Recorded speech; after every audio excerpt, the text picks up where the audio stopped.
தேவனின் அடைக்கலமே, என் கோட்டையும் அரணும் அவர் சத்தியம் பரிசயம் கேடகமாமென் நம்பிக்கையும் அவரே.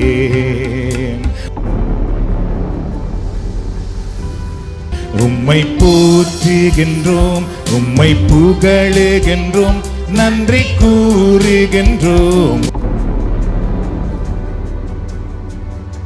கோட்டைக்குள்ளே நாம் இப்பொழுது இருக்கின்றோம். அவருடைய தழும்புகளின் மறைவுக்குள் நாம் இப்பொழுது இருக்கின்றோம். எங்களை விடுதலையாக்குகிறவருடைய சிறகுகளே நாம் இப்பொழுது வந்திருக்கின்றோம். தீமைகள் நம்மிடத்தில் நெருங்க முடியாது. அலகையின் வல்லமை நம்மை நெருங்க முடியாது. சத்துருவின் சக்திகள் நம்மை கண்டு பயந்து ஓட ஆரம்பித்து விடுகிறது. ஏனென்றால் நாம் ஆண்டவருடைய அடைக்கலத்துக்குள் இருக்கிறோம்.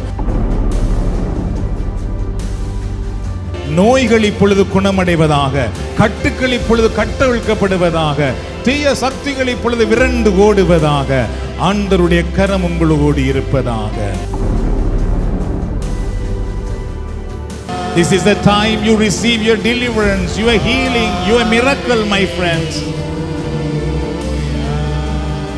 Lord, let them receive your miracle.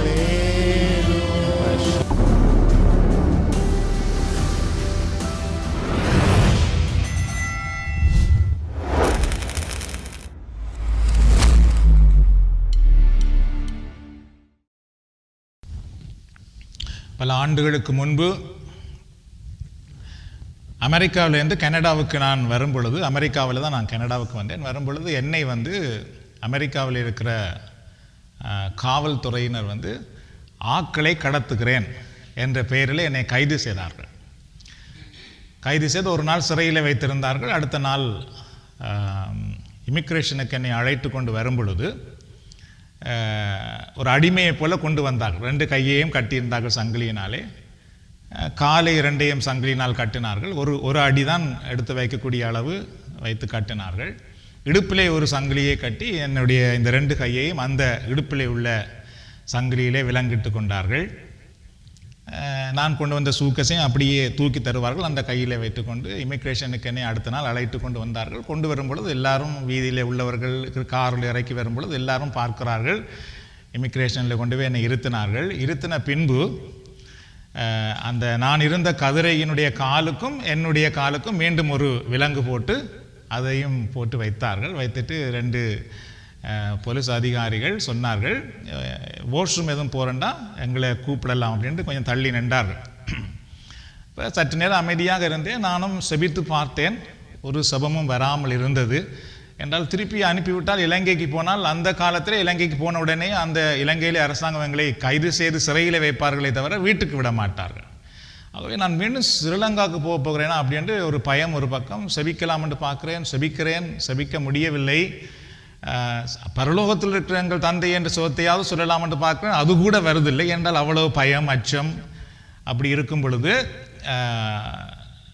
கொஞ்ச நேரம் கழித்து, ஒரு மணி நேரம் கழித்து அங்கே நின்று அந்த போலீஸ் அதிகாரியை காத்து நான் கூப்பிட்டு, என்னுடைய சூக்கேஸுக்குள்ளே என்னுடைய பைபிள் இருக்குது, can you get me Bible என்று சொல்லும் பொழுது அவர்கள் முதல் சிரித்தார்கள்.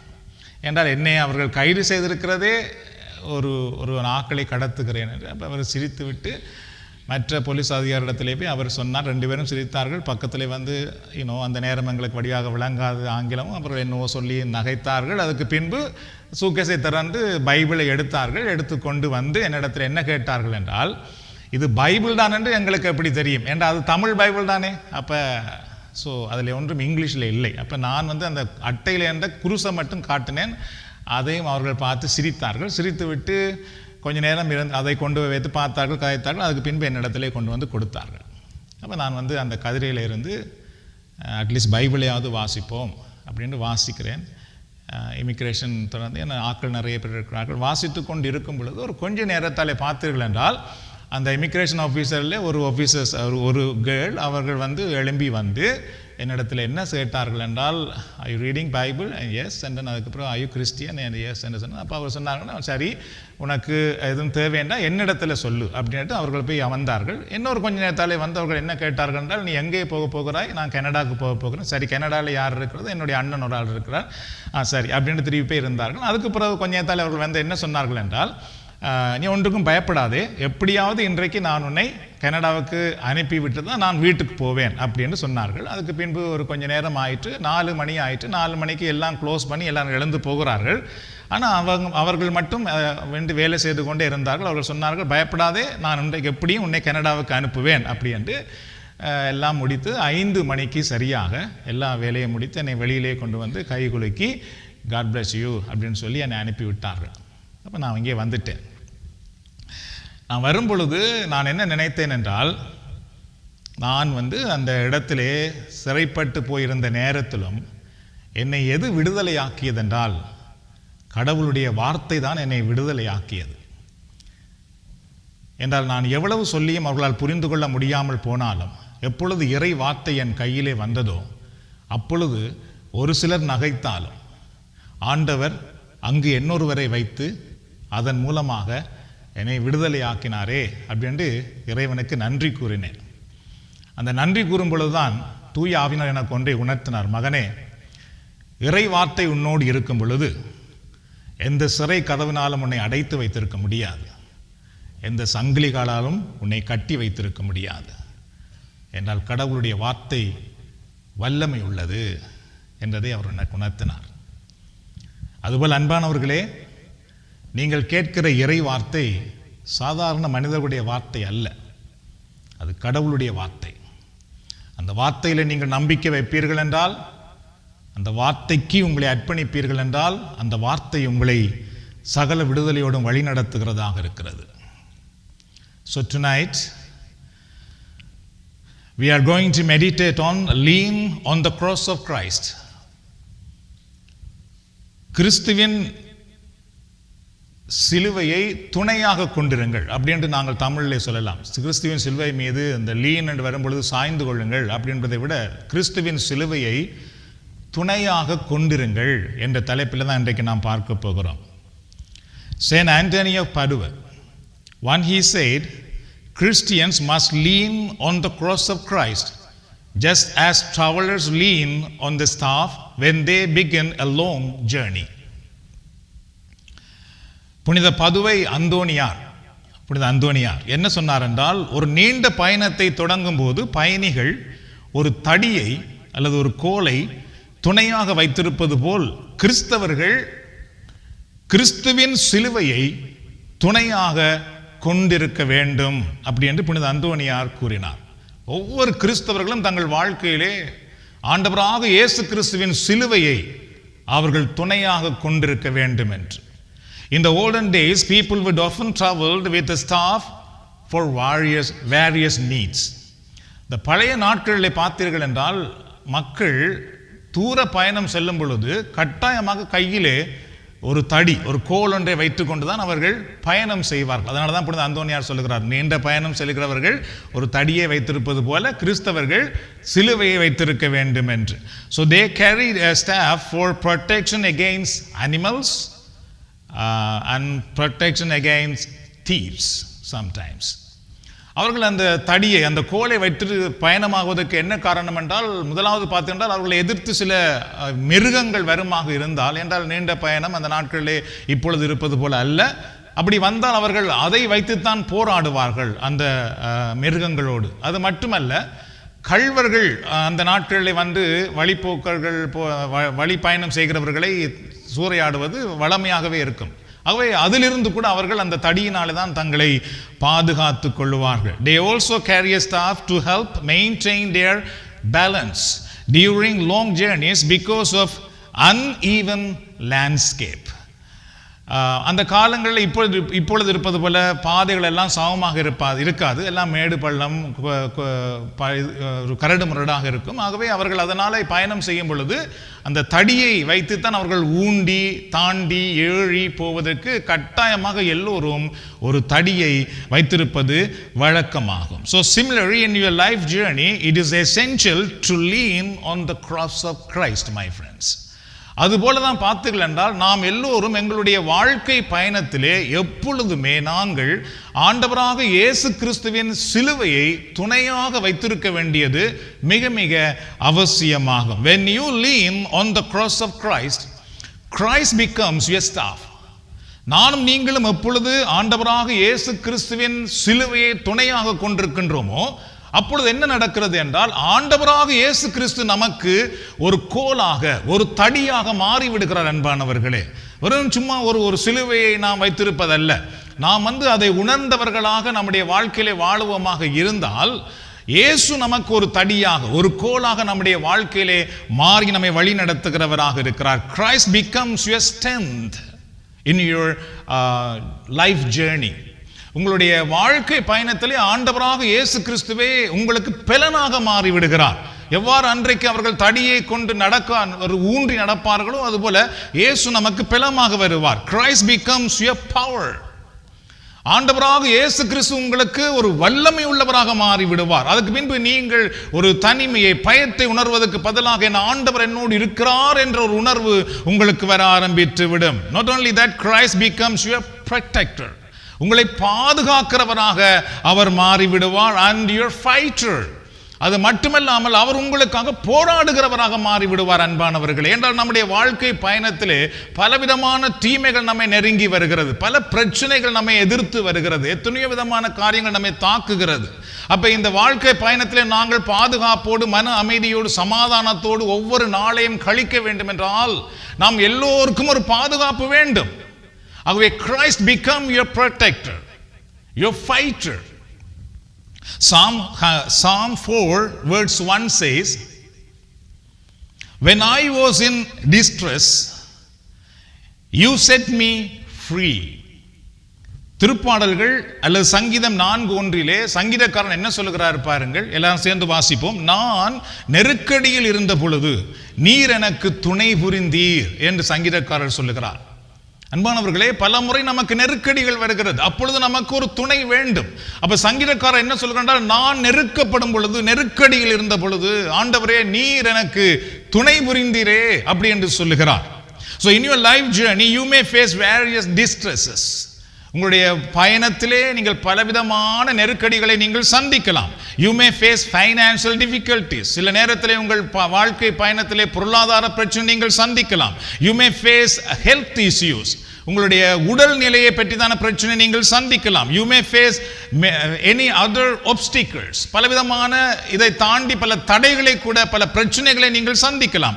But when you lean on the cross of Christ, ஆனால் அந்த நேரத்திலே நீங்கள் ஆண்டவராக இயேசு கிறிஸ்துவின் சிலுவையை சார்ந்தவர்களாக நீங்கள் இருப்பீர்களாக இருந்தால் Christ will stand in you. ஆண்டவராக இயேசு கிறிஸ்து அந்த சூழ்நிலைகள் மத்தியிலும் உங்களை அவர் பலப்படுத்துகிறவராக இருக்கிறார். and the Christ set you free from all your distresses. அது மட்டுமல்லாமல் ஆண்டவராக இயேசு கிறிஸ்து உங்களை எதிர்கொண்டு வருகிற எல்லா நெருக்கடியிலும் இருந்து உங்களை விடுதலையாக்குகிறவராக இருக்கிறார். Psalm 18:29 says, with your help I can attack a troop of soldiers. With the help of my God I can climb over a wall. திருப்பாடல்கள் அல்லது சங்கீதம் 18:29 சங்கீதக்காரர் என்ன சொல்லுகிறார் பாருங்கள், துணையுடன், யாருடைய துணையுடன்? கடவுளுடைய துணையுடன் நான் எப்படையையும் நசுக்குவேன், என் கடவுளின் துணையால் எம் மதிலையும் நான் தாண்டுவேன். எல்லாம் சேர்ந்து வாசிப்போமா? துணையுடன் நான் எப்படையையும் நசுக்குவேன், என் கடவுளின் துணையால் எம்மதிலையும் நான் தாண்டுவேன். அதனாலதான் புனித அந்தோனியார் சொல்லுவார், நீங்கள் கிறிஸ்துவின் சிலுவையை துணையாக கொண்டிருங்கள். கிறிஸ்து நம்மோடு துணையாக இருக்கும் பொழுது சங்கீதக்காரர் சொல்லுகிற அனுபவம் தான் நமக்கு உண்டாகிறது.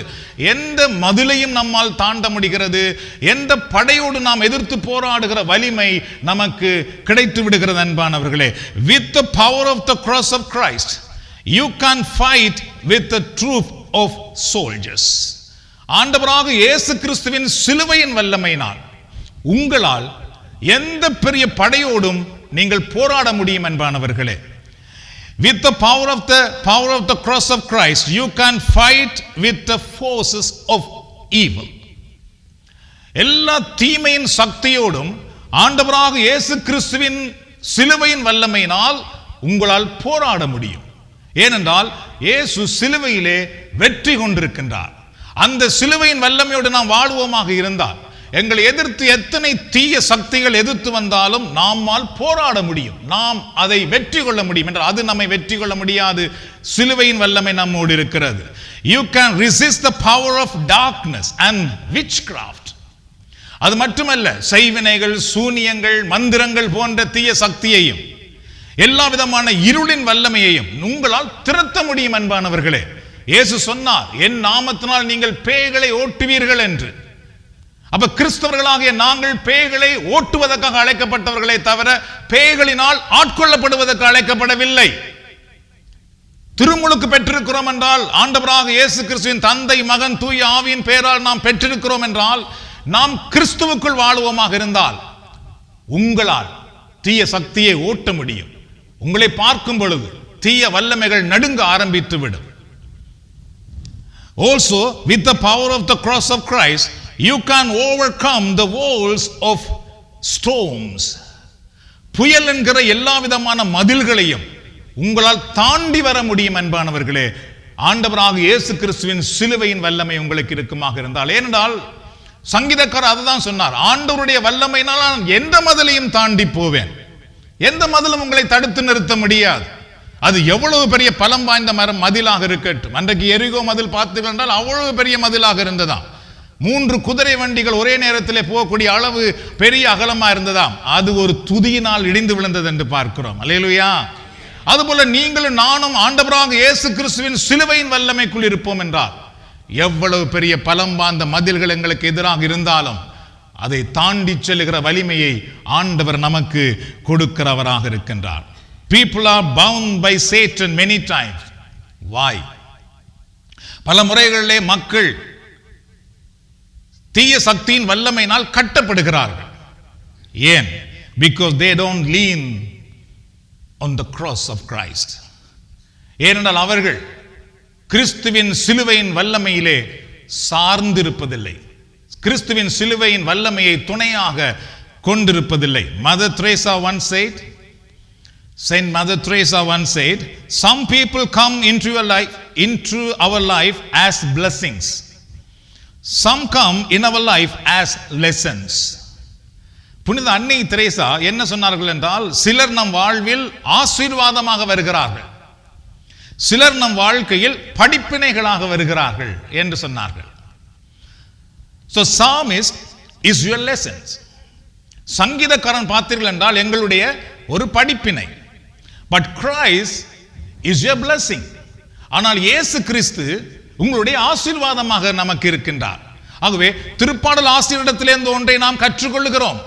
அதுக்கு பின்பு கிறிஸ்துவிடத்தில் நாம் வருவதனால் கிறிஸ்துவின் ஆசீர்வாதத்தை நாம் பெற்றுக்கொள்கிறோம்.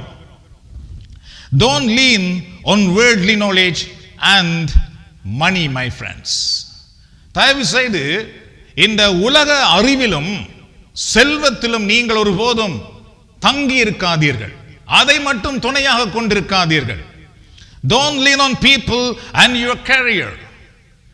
மக்கள் மேலும் அல்லது உங்களுடைய தொழில் வாய்ப்புகள் மேலும் நீங்கள் தங்கி இருக்க வேண்டாம். Don't lean on science and technology. விஞ்ஞானத்திலும் தொழில்நுட்பத்திலும் நீங்கள் ஒருபோதும் தயவு செய்து தங்கி இருக்க வேண்டாம். அதுதான் எனக்கு துணை என்று சொல்லி நீங்கள் ஒருபோதும் ஏமாந்து போக வேண்டாம். These are all tools that God has given you to help. இவைகள் எல்லாம் ஆண்டவராகிய கடவுள் நமக்கு உதவிக்காக கொடுத்திருக்கிறார். நமக்கு ஒரு உதவிக்காக இவைகள் எல்லாம் தரப்பட்டிருக்கின்றது. But they are not your ultimate sources, my friends. ஆனால் அது எல்லாமே உங்களுக்கு ஒரு நிரந்தரமான அல்லது பூரணமான ஒரு கொடை அல்ல. Only the cross of Christ is your true source. ஆண்டவராக இயேசு கிறிஸ்துவின் சிலுவை ஒன்றுதான் நமக்கு எப்பொழுதும் நிரந்தரமான ஒரு வளமாக, கொடையாக இருக்கிறது. எல்லாம் நம்முடைய கரங்களை நாம் ஆண்டவருக்கு நன்றி செலுத்துவோம். The major value in life is not what you get. The major value in life is what you become. வாழ்க்கையின் முக்கிய மதிப்பு நீங்கள் என்ன பெறுகிறீர்கள் என்பதல்ல. வாழ்க்கையின் முக்கிய மதிப்பு நீங்கள் என்ன ஆகிறீர்கள் என்பதாகும். Don't wait for people's support to recognize the value of your life. உங்களுடைய வாழ்க்கையின் பெருமதி அல்லது உங்களை பற்றி யாரோ ஒருவர் வந்துதான் உங்களுக்கு அதை சொல்லிக் கொடுக்க வேண்டும், அவர்கள்தான் உங்களை வந்து உயர்த்த வேண்டும், உங்களுக்கு அவர்கள் ஆதரவு கொடுக்க வேண்டும் என்று தயவு செய்து ஒருபோதும் எண்ணிக்கொண்டிருக்க வேண்டாம். Lean on the cross of Christ and Christ will make your life valuable to you and others. ஆண்டவராக இயேசு கிறிஸ்துவின் சிலுவை மேலே நீங்கள் நம்பிக்கை கொண்டிருப்பீர்களாக இருந்தால் ஆண்டவராக இயேசு உங்களை வலிமை மிக்கவராக, ஒரு பலனுள்ள கருவிகளாக அவர் மாற்றுவார். உங்களுக்கு மட்டுமல்ல, உங்களை கொண்டு மற்றவர்களுக்கும் அவர் பலன் கொடுக்கிற கருவியாக மாற்றுவார். ஏனென்றால் கடவுளுடைய பிள்ளைகளாக எங்களுக்கு கொடுக்கப்பட்டிருக்கிற அழைப்பு, நான் உன்னை ஆசீர்வதிக்கிறேன், நீ ஆசீர்வாதமாக இருப்பாய். In Matthew chapter 8 we read an important lesson. மத்திய 8ஆம் அதிகாரத்திலே ஒரு முக்கியமான ஒரு பாடத்தை நாம் வாசிக்கின்றோம். Matthew chapter 8 verse 23 to 25. Jesus got into a boat, his disciples followed him. Suddenly a terrible storm came up on the lake. The waves crashed over the boat, but Jesus was sleeping. The disciples went and woke him up. They said, Lord, save us, we are going to drown. மத்தேயு நற்செய்தி நூல் 8ஆம் அதிகாரத்திலே 23 to 25 வரை பாருங்கள். பின்பு இயேசு படகில் ஏறவே அவருடைய சீடர்களும் அவரோடு ஏறினார்கள். திடீரென கடலில் பெரும் கொந்தளிப்பு ஏற்பட்டது. படகு மேல் அலைகள் எழுந்தன, ஆனால் இயேசு தூங்கிக் கொண்டிருந்தார். சீடர்கள் அவரிடம் வந்து, ஆண்டவரே காப்பாற்றும், சாகப் போகிறோம் என்று சொல்லி அவரை எழுப்பினார்கள். தெரியுது, அவர்களுடைய வாழ்க்கை பயணம். அந்த பயணத்தில் இயேசு அவர்களோடு இருக்கிறார். இயேசு இருந்த பொழுதும் அவர்களுக்கு என்ன வந்தது? புயல் வந்தது, கொந்தளிப்பு வந்தது. நம் எல்லோருடைய வாழ்க்கை பயணத்திலும் இது வரும். This is a universal experience in everyone's life. இது உலகம் முழுவதும் இருக்கிற மக்களுக்கு வருகின்ற ஒரு அனுபவம் தான். வாழ்க்கையிலே புயலையும் கொந்தளிப்பையும் கட்டாயமாக எல்லோரும் சந்திக்கின்றார்கள். Whether they are educated or uneducated, அவர்கள் படித்தவர்களாக இருக்கலாம் அல்லது படிக்காதவர்களாக இருக்கலாம். Rich or poor, அவர்கள் பணக்காரர்களாக இருக்கலாம் அல்லது ஏழைகளாக இருக்கலாம். Believer or unbeliever, அவர்கள் கடவுள் மேல் நம்பிக்கை கொண்ட இறை மக்களாக இருக்கலாம் அல்லது கடவுளை நம்பாதவர்களாக இருக்கலாம். Everyone will face storm and wave in their life journey. எல்லோரும் அவருடைய வாழ்க்கையிலே புயலையும் அலையையும் அவருடைய வாழ்க்கை பயணத்திலே சந்திக்கிறார்கள். When storm of trouble, storm of sickness come, many people feel like the disciples wandering. எங்கள் வாழ்க்கையிலே நோய் என்கிற புயல், பிரச்சனை என்கிற புயல், போராட்டம் என்கிற புயல் வந்து மோதும் பொழுது நம்மில் பலர் அன்றைக்கு எவ்வாறு திருத்தூதர்கள், அன்றைக்கு இந்த சீடர்கள் பயந்து நடுங்கினார்களோ அது போலவே நாமும் பயந்து நடுங்குகிறோம். How are we going to be saved from this trouble? இந்த பிரச்சனையிலிருந்து நாம் எவ்வாறு பாதுகாக்கப்பட போகின்றோம்? They feel like we are going to drown. நாங்கள் தாழப் போகிறோம் என்று அவர்கள் உணர ஆரம்பிக்கிறார்கள், கதற ஆரம்பிக்கிறார்கள். That's why you have to lean on the Christ, on the cross of Christ. அதனால நானும் நீங்களும் எப்பொழுதும் ஆண்டவராக இயேசு கிறிஸ்துவின் சிலுவையில் தங்கி இருக்க வேண்டும். The scripture says, Matthew chapter 8 verse 24, suddenly a terrible storm came up on the lake. The waves crashed over the boat. But listen, but Jesus was sleeping.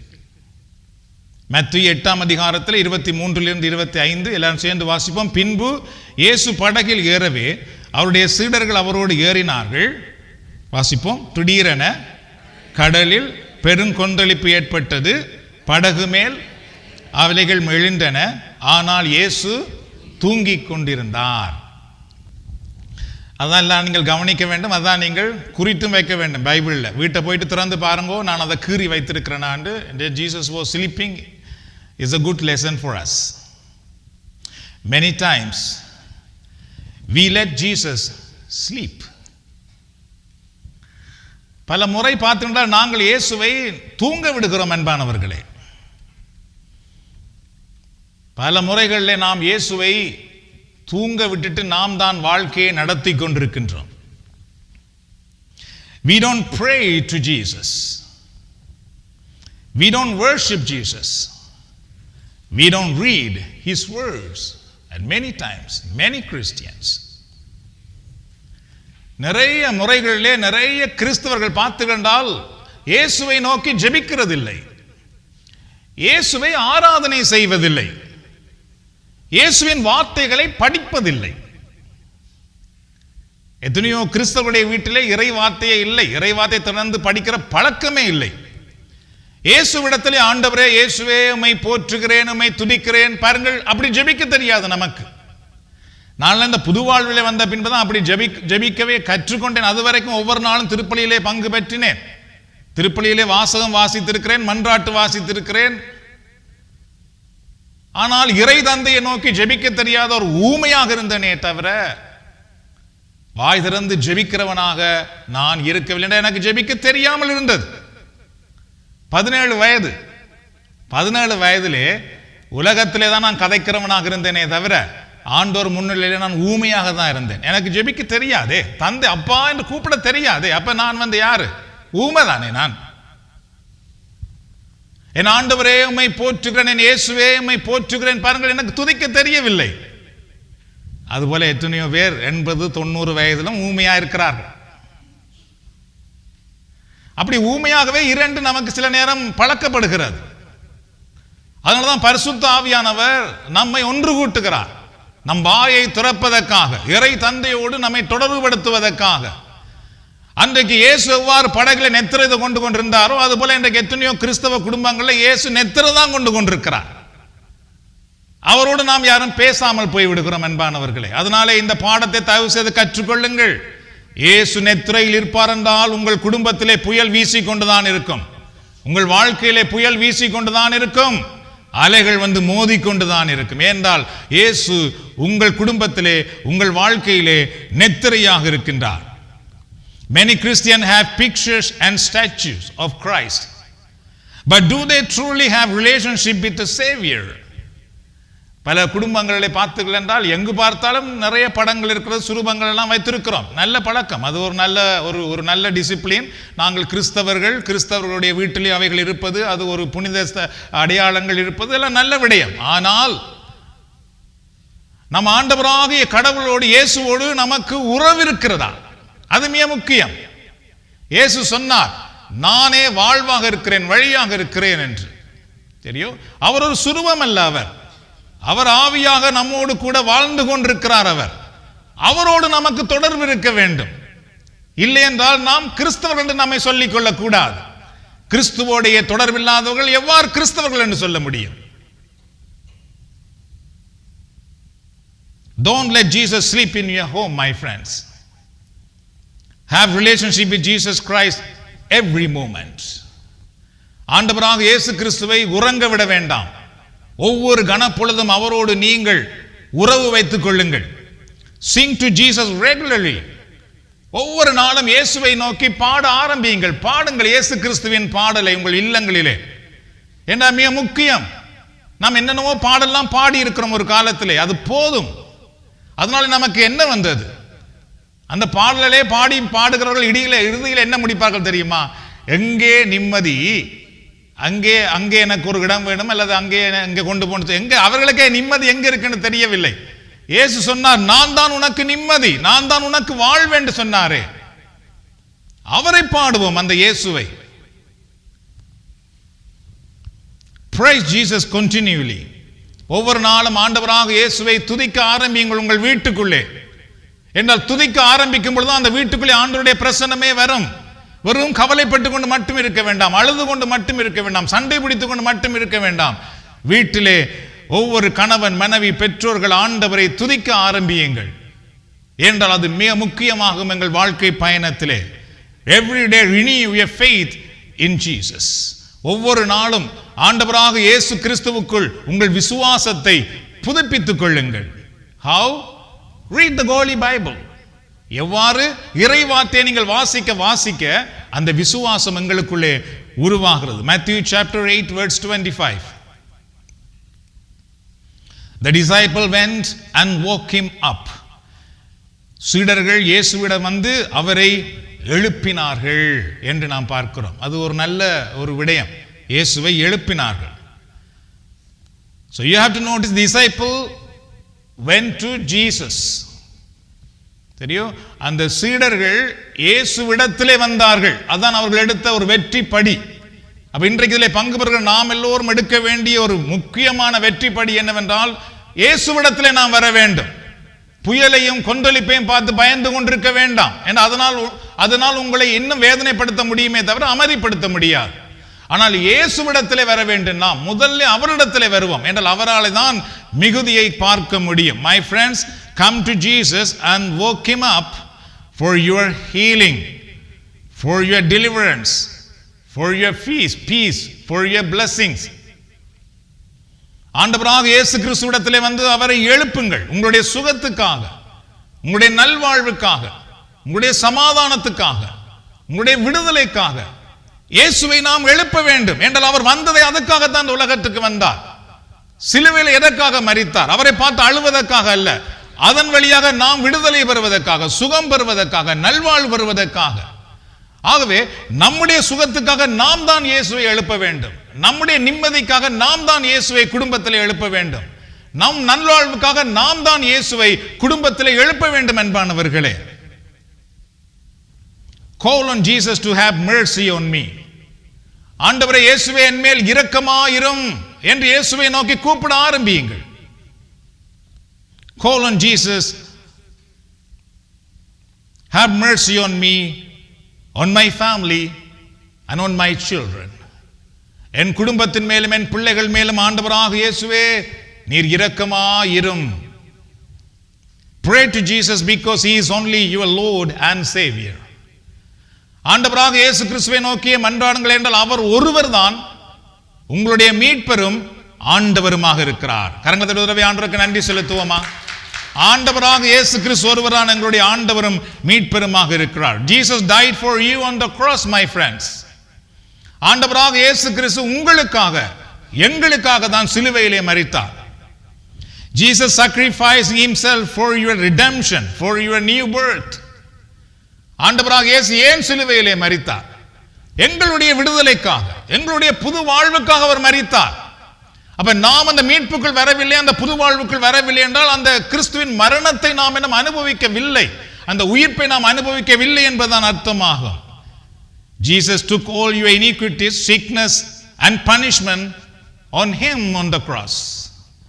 எங்களுடைய எல்லா விதமான அக்கிரமங்களையும், எல்லா விதமான நோய்களையும், தண்டனைகளையும் யாருடைய? எங்களுடைய, எங்கள் பிள்ளைகளுடைய எல்லாவற்றையும் அவர் தன்மேல் ஏற்றுக்கொண்டார். And from the cross Jesus grant his blessing upon everyone, upon you and your family, whoever look at the cross. யாரெல்லாம் சிலுவையை நோக்கி பார்க்கிறார்களோ அவர்கள் மேல் ஆண்டவராக இயேசு அவர்களுக்கு வேண்டிய சுகத்தையும் வாழ்வையும் அருளுகிறவராக இருக்கிறார். Now you are no more slave to Satan. இப்போது நீங்கள் சாத்தானுக்கு அடிமைகள் இல்லை. Satan cannot bound you with any difficulties, my friend, because of the cross, because of Jesus Christ. நான் உங்களுக்கு சொல்லட்டும், ஆண்டவராக இயேசு கிறிஸ்து எங்களுக்காக சிலுவையிலே மரித்ததினால், எங்களுக்காக தன் உயிரை தந்தங்களை மீட்டதினால் எந்த பிசாசும் எந்த தீய வல்லமையும் இனி நம்மை கட்டி வைக்க முடியாது. கரங்கள் தொடுதரவே ஆண்டவருக்கு நன்றி செலுத்துவோமா? அது எந்த தவறான பழக்கமா இருக்கலாம், தவறான பேச்சா இருக்கலாம், எந்த இருளின் வல்லமையாக இருக்கலாம். கடவுளுடைய பிள்ளைகளை கட்டி வைக்கவே முடியாது. ஒரு காலத்திலே அது இல்லாமல் நாள் இருக்க முடியாது என்று இருந்திருக்கலாம். நோ, கிறிஸ்துவுக்குள் வந்தோம் என்றால் அதுக்கு பின்பு நமக்கு பூரண விடுதலை உண்டாகிறது. அதை தவிர்த்து நம்மால் தூய்மையாக வாழுகிற வலிமை ஆண்டவர் நமக்கு கொடுக்கின்றார். Satan cannot put you in the prison of worries, mental stress, sickness, any other difficulties. சத்துரு நம்மை ஒருபோதும் நோய் என்கிற சிறைக்குள் அடைக்க முடியாது, மன அழுத்தம் என்கிற சிறைக்குள் அடக்க முடியாது, எந்த விதமான துன்பம் என்கிற சிறையிலும் நம்மை அடைக்க முடியாது. என்றால் இயேசு கிறிஸ்து வழியாக நாம் மீட்கப்பட்டிருக்கிறோம். Because you are delivered by the cross of Jesus. Saint Mother Teresa once said, this is the last one, I used to believe that prayer changes things. But now I know that prayer changes us and we change things. புனித அன்னை Teresa என்ன சொன்னார்கள் என்றால், அன்பானவர்களே, மிக ஒரு உன்னதமான விடயம். செபம் விடயங்களை மாற்றுகிறது என்று நான் நம்பியிருந்தேன் ஒரு காலத்திலே. ஆனால் இப்போது செபம் விடயங்களை மாற்றுகிறதல்ல, நம்மை மாற்றுகிறது. நாம் தான் விடயங்களை மாற்றுகிறோம் என்பதை அறிவேன் என்று சொன்னார்கள். செபம் முதலாவது யாரை மாற்றுகிறதாம்? நம்மை தான் மாற்றும், நம்மை வலுப்பெற்றவர்களாக மாற்றும். நாம் தான் இப்பொழுது சூழ்நிலைகளை மாற்றப் போகிறோம். சரியோ? ஆண்டவரே அதை மாற்றும், இதை மாற்றும், இதை மாற்றும். கடவுள் எங்களை வைத்து எங்கள் ஜெபத்தின் வழியாக மாற்றப் போகிறார். இப்பொழுது நீங்கள் ஜெபிக்கும் பொழுது புயல் அடங்க போகிறது, கொந்தளிப்பு அமைதி அடைய போகிறது. Prayer don't change things, prayer changes. God changes things through us, my friend. செபம் விடயங்களை அல்ல, எங்களை மாற்றுகிறது. இறைவன் எங்களை வைத்துத்தான் இப்பொழுது விடயங்களை மாற்றுகிறவராக இருக்கின்றார். Pray to Jesus to change your heart first. உங்கள் உள்ளத்தை மாற்றுவதற்காக முதலில் ஆண்டவரை நோக்கி மன்றாடுங்கள் என்று, அது மிக முக்கியம். நம்முடைய இறைவன் உள்ளத்தை தான் முதல்ல பார்க்கிறார். அன்பானவர்களே, உள்ளத்தை ஆண்டவரே மாற்றும், என் உள்ளத்தை ஆண்டவரே நீர் மாற்றும் என்கிற அந்த ஜெபம் ஆண்டவருடைய மகா பெரிய இரக்கத்தையும் கருணையை நமக்கு கொண்டு வருகிறது. உள்ளம் அழுக்காக இருக்கும் என்றால் எந்த விதமான நன்மைத்தனங்களையும் நாம் பார்க்க முடியாது. Pray to Jesus to fill you with the Holy Spirit, because you need Holy Spirit. பரிசுத்த ஆவியினால் உங்களை நிரப்புவதற்காக ஜெபிக்க ஆரம்பியுங்கள். ஒவ்வொரு நாளும் உங்கள் வீட்டிலே கட்டாயமாக ஆண்டவரே என் உள்ளத்தை மாற்றும், என்னை பரிசுத்த ஆவியினால் நிரப்பும் என்றால் அங்குதான் வல்லமை இருக்கிறது. அதற்காக நாம் ஜெபிக்காதபடிதான் சாத்தான் தடுக்கிறான். எல்லாவற்றுக்காக நாம் ஜெபிக்கிறோம், போயிருந்து பல மணி நேரம் ஜெபித்துக் கொண்டிருக்கிறோம், எல்லா புனிதர்களிடத்திலேயும் ஜெபித்துக் கொண்டிருக்கிறோம். உள்ளத்தை மாற்றுவதற்கு நாம் யாரிடத்திலே ஜெபிக்கிறோம்? எத்தனை தடவை ஜெபிக்கிறோம்? பரிசுத்த ஆவியினால் நிரப்பும் ஆண்டவரே எப்பொழுது நாம் ஜெபித்திருக்கின்றோம்? அவைகளெல்லாம் முக்கியம். நாம் ஜெபிக்காதபடி தடுப்பது யார் தெரியுமா? அலகை. Pray to Jesus to fill with the Holy Spirit, then you will become a changer. பரிசுத்த ஆவியினால் நீங்கள் ஆட்கொள்ளப்படும் பொழுது நீங்கள் விடயங்களை மாற்றுகிறவர்களாக மாறுவீர்கள். அன்பானவர்களே, விடயங்கள் மாற்றப்படும், உங்களால் மாற்ற முடியும். ஒரு காலத்தில் நானும் பிசாசை கண்டு பயந்து இருட்டுக்குள்ள போறாலே பயம். சரியா? இப்பதான் வாஷ்ரூம் எல்லாம் வீட்டுக்குள்ளே இருக்கு. இலங்கை வீட்டுக்கே இருந்தது. அப்ப சாமத்தில் வந்தாலும் வெளியே தான் போகணும். அப்ப ஆறாவது ஒரு ஆள் வேணும், இல்லாட்டி டோர்ச் லைட் வேணும், இல்லாட்டி விளக்கு வேணும். ஏன்னா பிசாசுக்கு தான் அங்க பயமே தவிர வேற ஒன்றுக்கும் அல்ல.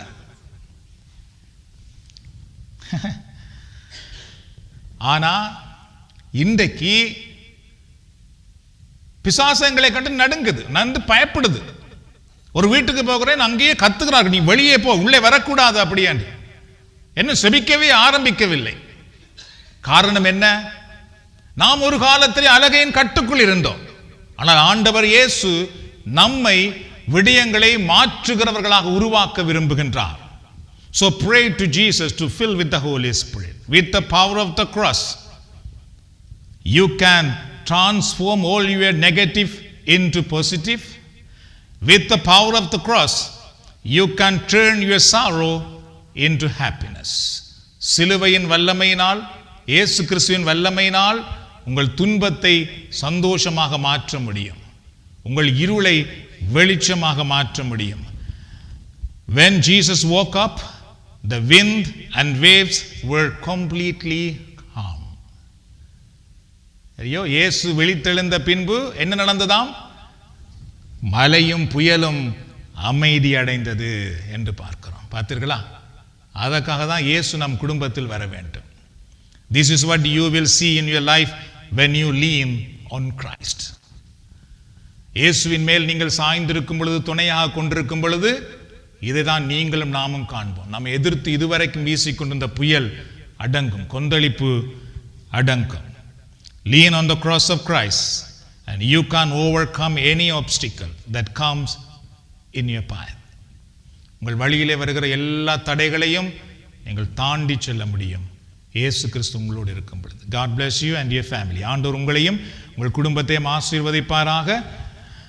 Let's all stand to pray. நாம் எல்லாரும் எழுந்து நிற்போம் ஜெபிப்பதற்காக. எங்கள் தேவன் வல்லவரே, என்றும் என்றும் காப்பவரே. எங்கள் தேவன் வல்லவரே, என்றும் என்றும் காப்பவரே. வல்லவர், சர்வ வல்லவர், நல்லவர், என்றும் நல்லவர். அல்லேலூயா. வல்லவர், சர்வ வல்லவர், நல்லவர், என்றும் நல்லவர். எல்லோருமாக எங்கள் தேவன் வல்லவரே, என்றும் என்றும் காப்பவரே. மீண்டுமாக எங்கள் தேவன் வல்லவரே, உம்மை ஆராதிக்கிறோம், மகிமைப்படுத்துகிறோம். காப்பவரே, தீயின் நடுவே நடந்தாலும் எரிந்து போக மாட்டோம். தீயின் நடுவே நடந்தாலும் எரிந்து போக மாட்டோம். கடலின் நடுவே நடந்தாலும் மூழ்கி போக மாட்டோம். கடலின் நடுவே நடந்தாலும் மூழ்கி போக மாட்டோம். அல்லேலூயா. வல்லவர், சர்வ வல்லவர், நல்லவர், என்றும் நல்லவர். அல்லேலூயா. வல்லவர், சர்வ வல்லவர், மகிமை நல்லவர், என்றும் நல்லவர். ஆண்டவர் எனது புகலிடமே, அவர் என் அடைக்கலமே. ஆண்டவர் எனது புகலிடமே, அவர் என் அடைக்கலமே. அவர் என்னை எல்லா தீங்கினின்றும் விடுவித்து காத்து கொள்வார். அவர் என்னை எல்லா தீங்கினின்றும் விடுவித்து காத்து கொள்வார். அல்லேலூயா. வல்லவர், சர்வ வல்லவர், நல்லவர், அல்லேலூயா. வல்லவர், சர்வ வல்லவர், நல்லவர், என்றும் நல்லவர். எங்கள் தேவன் வல்லவரே, என்றும் என்றும் காப்பவரே. எங்கள் தேவன் வல்லவரே, என்றும் என்றும் காப்பவரே. உம்முடைய வல்லமை இப்பொழுது எல்லோர் மேலும் இறங்கி வருவதாக. உம்முடைய வல்லமையினால் உம்முடைய பிள்ளைகள் இப்பொழுது விடுவிக்கப்படுவார்களாக. உம்முடைய பிரசன்னம் உம்முடைய பிள்ளைகள் மேல் இப்பொழுது அசைவாடுவதாக. இயேசுவின் நாமத்திலே விடுதலை உண்டாகட்டும். இயேசுவின் நாமத்திலே விடுதலை உண்டாகட்டும். இயேசுவின் நாமத்திலே இப்பொழுது சுகம் உண்டாகட்டும். இயேசுவின் நாமத்திலே இப்பொழுது அற்புதம் நடக்கட்டும். இயேசுவின் நாமத்திலே இப்பொழுது அற்புதம் நடக்கட்டும். இயேசுவின் நாமத்திலே இப்பொழுது அற்புதங்கள் நடப்பதாக. இயேசுவின் நாமத்திலே இப்பொழுது அற்புதங்கள் நடப்பதாக. ஆண்டவராக இயேசுவே, நீர் புயலை அடக்கி காட்டினீரே, கொந்தளிப்பை அமைதிப்படுத்தி காட்டினீரே. அதே போல இங்கு வந்திருக்கிற ஒவ்வொருவருக்கும் விடுதலையை நீர் தந்தருளும். விடுதலை உண்டாவதாக இயேசுவின் நாமத்தினாலே, விடுதலை உண்டாவதாக இயேசுவின் நாமத்தினாலே. இயேசுவின் இரத்தத்தினால் விடுதலை உண்டாவதாக, இயேசுவின் இரத்தத்தினால் சுகம் உண்டாவதாக. நீண்ட நாட்களாக இருக்கிற நோய்கள் இப்பொழுது மறைந்து போவதாக, நீண்ட நாட்களாக இருக்கிற நோய்கள் இப்பொழுது மறைந்து போவதாக. மூட்டுக்களில் ஆண்டவருடைய வல்லமை இறங்கி வரட்டும். இந்த நேரத்திலே உடலின் ஒவ்வொரு பகுதியிலும் உம்முடைய வல்லமை இறங்கி வருவதாக. இங்கு வந்திருக்கிற எல்லோரும் உம்மால் ஆசீர்வதிக்கப்படட்டும். இந்த நேரத்திலே உம்மால் ஆசீர்வதிக்கப்படுவார்களாக. ஆண்டவரே, இவருடைய கண்ணீர் இப்பொழுது துடைக்கப்படுவதாக, இவருடைய கண்ணீருக்கு விடை வருவதாக, இவருடைய கண்ணீர் இப்பொழுது ஆனந்த கண்ணீராய் மாற்றப்படுவதாக, இவருடைய துக்கம் சந்தோஷமாய் மாறுவதாக, இவருடைய இருள் ஒளியாக மாறுவதாக, இவருடைய வேதனை ஆசீர்வாதமாய் மாறுவதாக, இவருடைய தடைகள் இவர்களுக்கு உயர்வாக மாறுவதாக, இவருடைய சாபங்கள் இவர்களுக்கு வெற்றியாய் மாறுவதாக, இவருடைய தோல்விகள் இவர்களுக்கு உயர்வாக மாறுவதாக. நன்றி கூறுகிறோம் ஆண்டவரே, நன்றி கூறுகிறோம் ஆண்டவரே. இயேசுவின் நாமத்திலே புயல் அடங்கும்படி கட்டளை இடுகிறோம். இயேசுவின் நாமத்திலே புயல் என்கிற பிரச்சனைகள் அடங்கும்படி கட்டளை இடுகிறோம். இயேசுவின் நாமத்திலே புயல் என்கிற பொருளாதார பிரச்சனை அடங்கும்படி நாங்கள் கட்டளை இடுகிறோம். இயேசுவின் நாமத்தினாலே மனக்குழப்பம் என்கிற புயல் இப்பொழுது அடங்கும்படி கட்டளை இடுகிறோம்.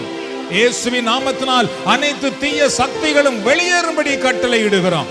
ஒவ்வொரு குடும்பத்தை விட்டு வெளியேறுவதாக, கணவன் மனைவி உறவை விட்டு வெளியேறுவதாக, பெற்றோர் பிள்ளைகள் உறவை விட்டு வெளியேறுவதாக. உடலை வருத்தி கொண்டிருக்கிற ஆவிகள் இயேசுவின் நாமத்திலே வெளியே வரட்டும். இப்பொழுது உடலிலே நோய்களை கொடுக்கிற ஆவிகள் இப்பொழுது இயேசுவின் நாமத்திலே வெளியே வரட்டும். இப்பொழுது come out in Jesus' name, come out in mighty name of Jesus Christ. Every spirit of sickness, every spirit of weakness, every spirit of anger, come out in Jesus' name, come out in Jesus' name. இயேசுவின் நாமத்தினால் எல்லா தீமைகளையும் இப்பொழுது வெளியே வருவதாக. ஒவ்வொருவரும் இப்பொழுது விடுதலையை பெற்றுக் கொள்ளட்டும். ஒவ்வொருவரும் இப்பொழுது ஆசீர்வாதத்தை பெற்றுக் கொள்ளட்டும். ஒவ்வொருவரும் இப்பொழுது அபிஷேகத்தை பெற்றுக் கொள்ளட்டும். ஒவ்வொருவரும் இப்பொழுது உம்முடைய வெற்றியை பெற்றுக் கொள்ளட்டும். நன்றி கூறுகிறோம் ஆண்டவரே, நன்றி செலுத்துகிறோம் ஆண்டவரே. இங்கு வந்திருக்கிற ஒவ்வொருவருடைய பிள்ளைகளும் ஆசீர்வதிக்கப்படுவார்களாக, குணமாக்கப்படுவார்களாக. ஒவ்வொருவருடைய வீட்டுக்கு இருக்கிற தரித்திரங்கள் நீங்கி போவதாக, இருள் அகன்று போவதாக, தனிமை நீங்கி போவதாக, சண்டைகள் குழப்பங்கள் அமைதி அடைவதாக. நன்றி கூறுகிறோம் அப்பா, நன்றி கூறுகிறோம் ஆண்டவரே, ஸ்தோத்திரம் பண்ணுகிறோம் ஆண்டவரே. இந்த நேரத்தில் உங்களுடைய பொருளாதார ஆசீர்வாதத்துக்காக நாங்கள் ஜெபிக்க போகிறோம். என்றால் ஆண்டவர் இந்த உலகத்திலே உண்டாக்கிய கடவுள் எங்களுக்கு வேண்டிய பொருளாதாரத்தையும் தந்து வழி நடத்துகிறவராக இருக்கின்றார். ஆகவே உங்களுடைய கரங்களை, உங்கள் பேங்க் அக்கவுண்டை ஆண்டவருடைய கரங்களை இப்பொழுது கொண்டு வாருங்கள். ஆண்டவர் அதை ஆசீர்வதிக்கிறவராக இருக்கிறார். அன்பின் ஆண்டவரே, நாங்கள் செல்வந்தர்களாக இருக்கும்படி சிலுவையில் நீர் தரித்திரரானீர் என்று நாங்கள் பார்க்கிறோம். ஆகவே இந்த நேரத்திலே உம்முடைய பிள்ளைகள் வேண்டிய பொருளாதார ஆசீர்வாதம் இவர்கள் மேல் வருவதாக. 5 அப்பங்கள் 2 மீன்களை நீர் ஆசீர்வதித்து பெருக பண்ணினீரே, அதுபோல இவர்களிடத்தில் இருக்கிற குறைவுகள் நிறைவாக்கப்படுவதாக. இவருடைய கரங்கள், இவருடைய பேங்க் அக்கவுண்ட் ஆசீர்வதிக்கப்படுவதாக. இவர்கள் கட்ட வேண்டிய பணமெல்லாம் கட்டுவதற்கு உம்முடைய ஆசீர்வாதம் இவர்கள் மேல் வருவதாக, இவருடைய குடும்பத்தில் வருவதாக, இவருடைய பிள்ளைகளுக்கு வருவதாக. நன்றி செலுத்துகிறோம் அப்பா. எல்லாரும் தடவை ஆண்டவருக்கு நன்றி செலுத்துவோமா? நன்றி நன்றி நன்றி ஆண்டவரே. உமை போற்றுகிறோம், உமை துதிக்கிறோம், உமை ஆராதிக்கிறோம். ஹல்லேலூயா,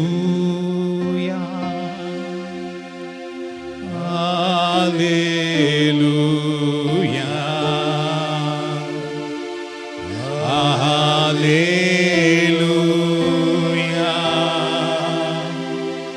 ஹல்லேலூயா. Everyone, hallelujah. Give to glory to God. Hallelujah. Worship your mighty God. உம்மை ஆராதிக்கிறோம், உம்மை மகிமைப்படுத்துகிறோம், உம்முடைய ஆசீர்வாதத்தை பெற்றுக்கொள்ளுகிறோம். Lord, we receive your blessings, we receive your healing, Lord. Lord, we receive make the blessing for our children, for our generation. Lord, now we receive your power for our ministry. ஆண்டவரே, உம்முடைய ஊழியத்துக்காக நாங்கள் இப்பொழுது உம்முடைய வல்லமையை பெற்றுக் கொள்ளுகிறோம். எங்களுடைய பிள்ளைகளுக்காக உம்முடைய ஆசீர்வாதத்தை நாங்கள் இப்பொழுது பெற்றுக் கொள்ளுகிறோம். உம்மை ஆராதிக்கிறோம்.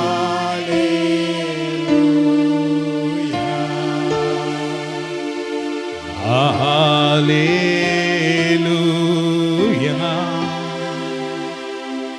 ஹalleluya.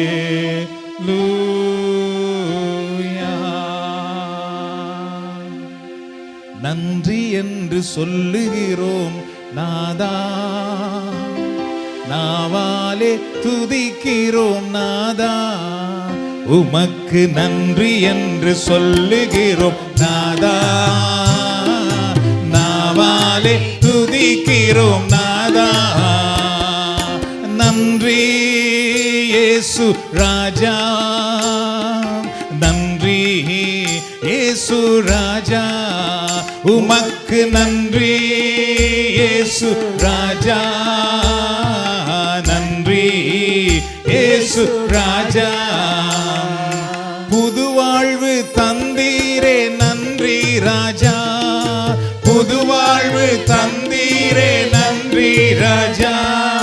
புது பலன் தந்தீரே நன்றி ராஜா, புது பலன் தந்தீரே நன்றி ராஜா. உமக்கு நன்றி என்று சொல்லுகிறோம் நாதா, நாவாலே துதிக்கிறோம் நாதா. உமக்கு நன்றி என்று சொல்லுகிறோம் நாதா, நாவாலே துதிக்கிறோம் நாதா. இறுதி ஆசீர்வாதத்துக்காக நாம் சிரம் தாழ்த்துவோம். ஆண்டவராகிய கடவுள் எப்பொழுதும் உங்களை வழி நடத்துவதற்காக உங்களுக்கு முன்னும், எப்பொழுதும் உங்களை பாதுகாப்பதற்காக உங்களுக்கு பின்னும், எப்பொழுதும் உங்களை ஆசீர்வதிப்பதற்காக உங்களுக்கு மேலும் இருந்து உங்களை வழி நடத்துவாராக. ஆண்டவராகிய இயேசு கிறிஸ்துவின் அருளும் கடவுளின் அன்பும் பரிசுத்த ஆவியின் ஐக்கியமும் நம் அனைவரோடும் நம்முடைய குடும்பத்திலும் எப்பொழுதும் இருப்பதாக. பிதா சுதன் பரிசுத்த ஆவியின் பேராலே ஆண்டவர் விட்டு சென்ற சமாதானத்தை ஒருவரோடு பகிர்ந்து கொள்ளுவோம்.